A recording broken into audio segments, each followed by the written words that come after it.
온라인 경제 뉴스의 달인 알파긴의 경제 뉴스 시작해 보겠습니다. 야놀자 관광벤처기업 육성 위한 펀드 결성했네요. 관광벤처기업의 선전을 기대합니다. 투자 큰손된 바이오노트 유바이오로직스 최대 주주로 올라섰습니다. 와, 조회수가 6건이나 됐어요. 코로나19 진단 시장을 대표하는 국내 기업으로는 올해 상반기 약 2조 원의 매출을 낸 SD 바이오센서가 단연 첫손에 꼽힌다. 그 뒤엔 회사의 진단키트 반제품을 납품하며 84%라는 경이적인 영업이익을 낸 알짜 기업이 있다. SD 바이오센스의 2대 주주인 바이오노트다.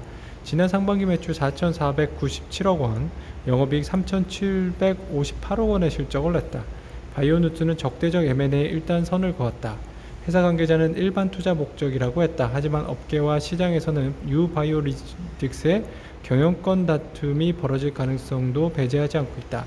지분 매입 목적을 처음에는 일반 투자라고 했다가 경영 참여라고 바꾸고 적대적 M&A에 나서는 선례가 많아서다.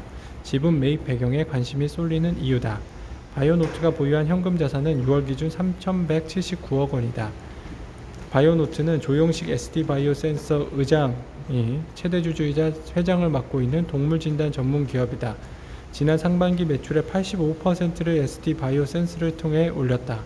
SD 바이오센스의 현금성 자산 5,078억 원을 합치면 두 회사가 동원할 수 있는 현금만 8천억 원을 넘는다고 합니다.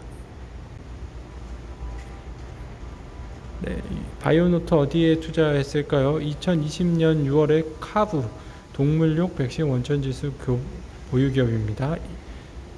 2020년 12월에 팜캐드 백신 후보 물질 도출 플랫폼 보유 기업입니다. 10억 투자했고 2021년 3월 유바이오로직스 코로나19 백신 임상 이상 중인데요. 646억 원.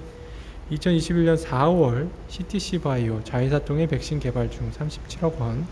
셀리드 코로나19 백신 임상 이상 중 72억 원. NA 백신 연구소 항암 백신 개발 중 20억 원 정도 투자했네요. 많은 관심이 있으셨군요. 인플레 공포 주요국 내년 성장률 전망 하향하고 있습니다.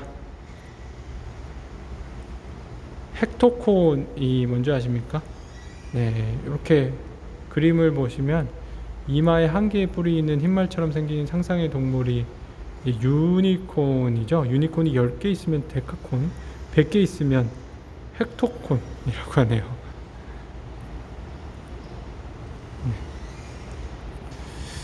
맞죠? 코리아 에셋증권 자기 자본 주식 투자 가능해지나요? 코리아 에셋투자증권이 지난해 6월 출시한 비상장 주식 거래 플랫폼 네고스탁 활성화에도 도움이 될 걸로 전망된다. 자기 자본을 통해 비상장 주식의 유동성을 공급하는 등 플랫폼을 보다 원활히 관리할 수 있기 때문이다. 코리아 에셋투자증권은 외연을 확장하는 과정에서 이번 라이어선스 취득을 추진한 것으로 풀이된다. 증권업계 한 관계자는 대형 증권사들은 지분 증권 투자 매매업 라이선스를 다 갖고 있다며 여러 영업을 추진하는 과정에서 코리아 에셋투자증권이 라이선스 취득을 추진하기로 판단한 것으로 보인다고 말했습니다. 양도세 회피 투매 빨라지나 개인 지분 큰 종목 긴장하고 있네요. 올해 12월 말 종목당 평가액이 10억 원이 넘는 대주주는 내년 매매 차익에 대해 20% 이상의 세금이 부과되며 본인뿐 아니라 배우자, 직계, 좀비속 보유분을 합쳐 대주주 여부를 판단한다.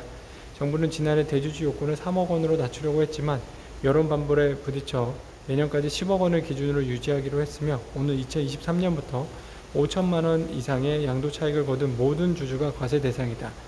다만 이달 국정감사에서 주식 양도세 확대가 과하다는 지적에 대해 고승범 금융위원장이 기획재정부와 협의하겠다는 입장을 밝힌 점은 변수로 꼽힙니다.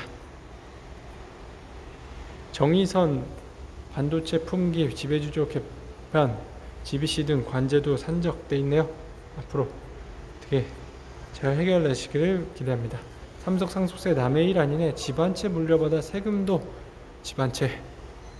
상속세는 고인이 남긴 토지, 건물, 금융자산, 유가증권, 주식 등의 모든 자산을 합쳐 과세한다. 현행 상속세율 10에서 50% 5단계의 누진 구조다. 1억 원 이하는 10%의 세금을 부과하지만 30억을 넘어서면 세율이 50%에 이른다.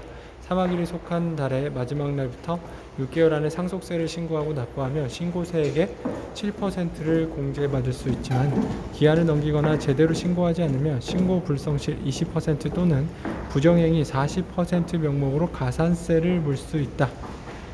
상속재산은 시가로 평가한다. 부동산이라면 아파트 등의 실거래 가격, 즉 사망일 전후 6개월 동안의 유사한 아파트 실거래 가격이나 감정평가액이 상속세 기준이 된다. 과세 기준이 된다. 주식 상속세의 경우 사망일 전후 2개월씩 4개월 동안 평균 주가가 기준이다. 최대주주 지분일 때는 20%를 할증 평가하기 때문에 기업을 물려받을 경우 상속자산 30억 원 초과에 대한 세율 50%에 합산돼 최대 60%의 상속세를 물게 된다고 합니다.